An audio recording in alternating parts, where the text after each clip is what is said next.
Cutkan prostat bentak, bentak pula. Kencing ni sebenarnya memang masalah utama untuk lelaki-lelaki yang berumur 40 tahun ke atas. Dan masalah kencing ni sebenarnya ada macam-macam.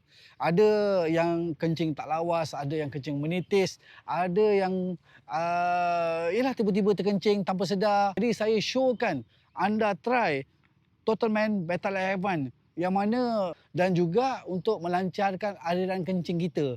Jadi dah ramai pengguna dan saya sendiri pun menggunakan Total Man Betal Heaven yang mana sebelum ni saya memang tak tahan kencing. Jadi sejak saya menggunakan Total Man Betal Heaven ni dalam masa 2 minggu saya dah nampak ada positifnya tu. Jadi maknanya saya tak adalah macam kalau tak tahan tu sampai boleh terkeluar sendiri, tak ada.